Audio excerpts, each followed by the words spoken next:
struktur dan fungsi sistem reproduksi pada manusia. Semua organisme memiliki rentan pola hidup yang terbatas. Karena itu, untuk mempertahankan kelangsungan hidup diperlukan generasi penerus.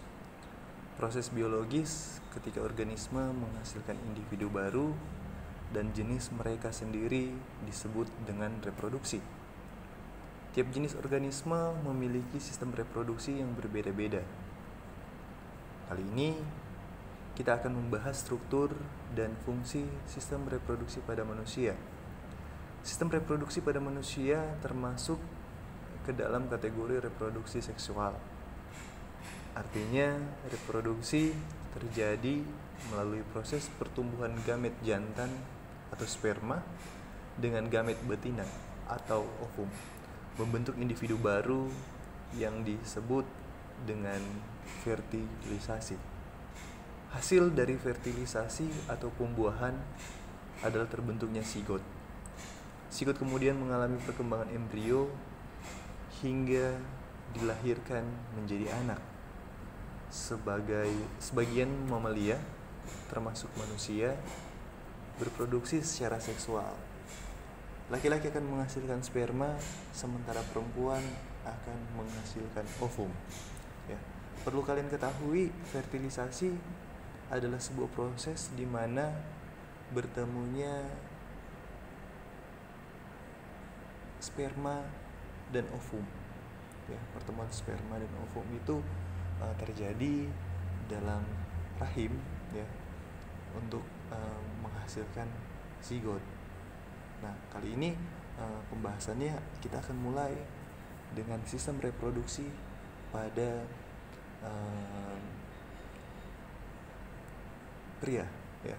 Sistem reproduksi pada pria saat ini ada 8 bagian yang akan saya sebutkan dan menjelaskan tiap bagian dan fungsinya, ya. Pada sistem reproduksi pria ini, ya, kalian dapat melihat pada halaman 4 pada buku Erlangga IPA Terpadu kelas 9 kalian. Ya, nah, secara sederhana saya akan menyebutkan bagian-bagian daripada sistem reproduksi pada pria. Ya. Yang pertama itu penis. Ya, penis berfungsi sebagai saluran kencing atau urin sekaligus tempat keluarnya sperma. Yang kedua, skrotum berperan untuk menjaga suhu testis agar sesuai untuk memproduksi sperma. Pada skrotum terdapat 2 buah testis. Yang ketiga, testis. Testis adalah alat kelamin bagian dalam. Fungsinya adalah untuk memproduksi sperma dan hormon testosteron. Yang keempat ada epididymis, merupakan saluran yang keluar dari testis. Fungsinya adalah sebagai tempat penyimpanan sperma sementara. Jadi epididymis ini adalah tempat penyimpanan sperma sementara sebelum dikeluarkan. Selanjutnya adalah yang kelima, saluran uretra. Ya, saluran uretra ini adalah saluran yang terdapat dalam penis dan merupakan akhir dari saluran reproduksi. Perannya adalah sebagai saluran keluarnya sperma dan urin. Yang keenam itu ada vesicula seminalis, merupakan kelenjar yang menghasilkan zat yang berisi basa atau alkali, fruktosa atau gula monosakarida, hormon prostaglandin, dan protein pembekuan.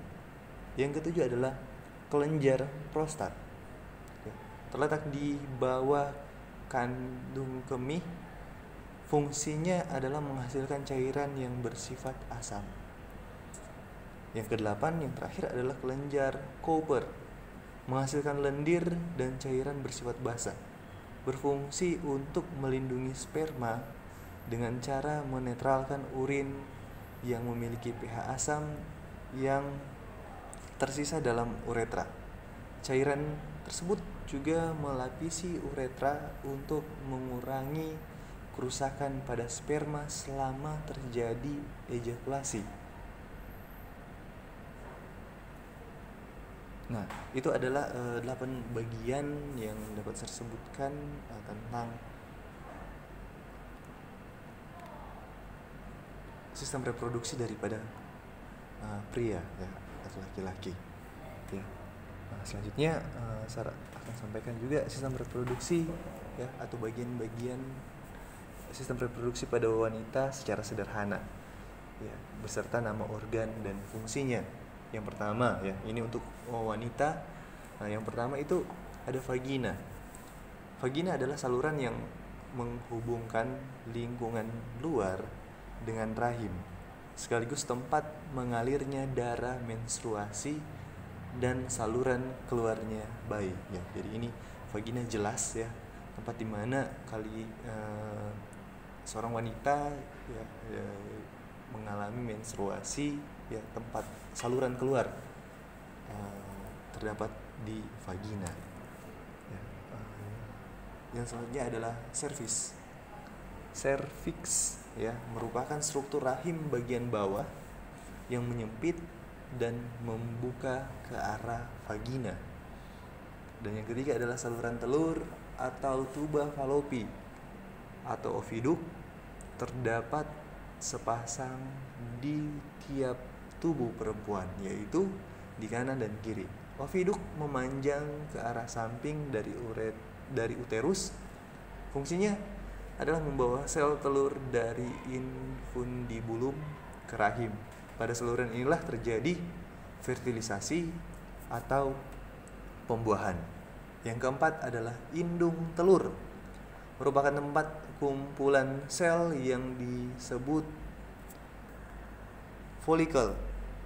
Di dalam folikel, sel telur atau ovum dikembangkan. Folikel juga menghasilkan hormon perempuan, yaitu estrogen dan progesteron. Yang kelima ada rahim ya, berfungsi sebagai tempat berkembangnya janin setelah sel telur dibuahi oleh sel sperma. Dinding rahim atau disebut dengan endometrium berperan dalam pembentukan plasenta ya. Jadi rahim ini adalah tempat di mana berkembangnya embrio setelah dibuahi oleh sel sperma ya. Sel telur yang dihasilkan di indung telur disebut juga sebagai ovum ya. Ovum termasuk ke dalam alesital, tempat kuning telur, dan mengandung butiran kortikal dan trombosit kuning.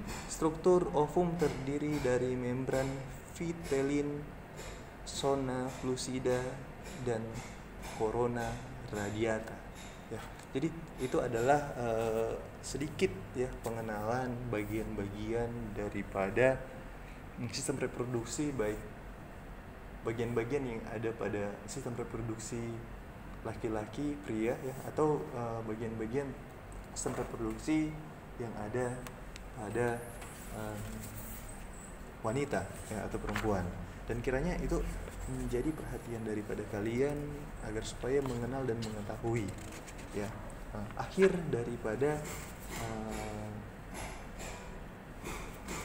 video ini ya, video yang dibuat untuk kalian dengar. Jadi konsep video ini agak unik ya, bukan untuk ditonton, tetapi video ini dibuat untuk kalian mendengar ya. Selain menguji pendengaran kalian ya, menguji daya tangkap kalian ya,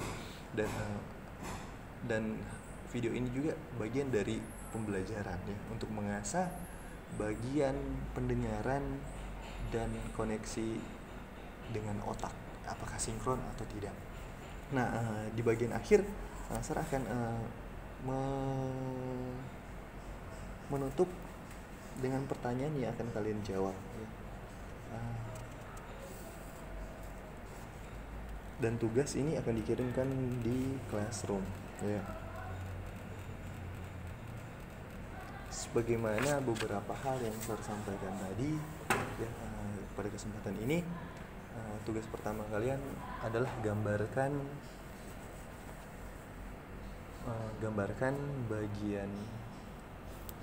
gambarkan sistem reproduksi laki-laki dan perempuan beserta tuliskan bagian-bagiannya. Nah, jadi kalian akan menggambarkan bagian-bagian sistem reproduksi daripada laki-laki beserta bagian-bagian yang sudah saya sampaikan tadi. Jadi berdasarkan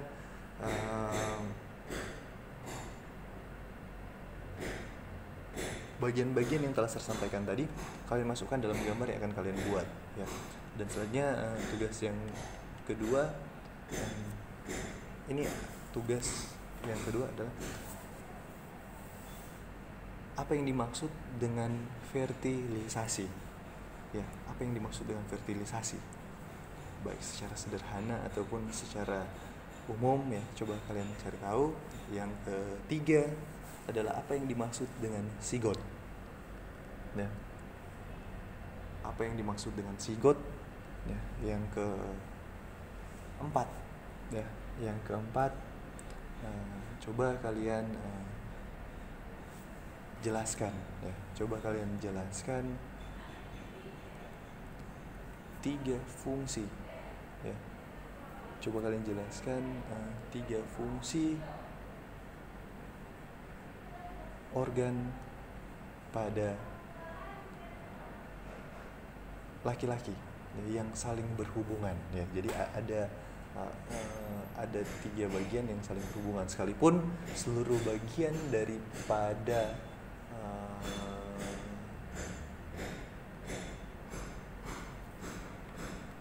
sistem reproduksi pria ini berhubungan, tetapi kalian cari yang berurutan, ya, berurutan hubungannya, ya.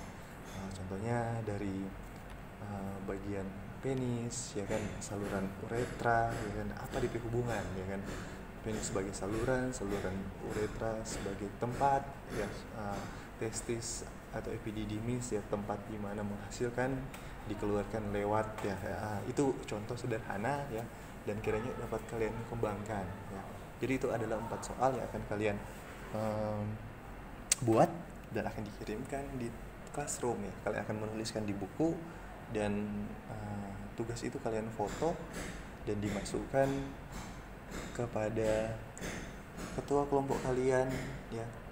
Dimasukkan kepada ketua kelompok kalian, dan ketua kelompok kalian yang akan mengirimkan, ya. Ketua kelompok kalian akan mengirimkan ke classroom. Jadi setiap kalian akan belajar berdasarkan kelompok yang telah dibagikan, dan tugasnya wajib hanya boleh dimasukkan oleh seorang ketua, ya.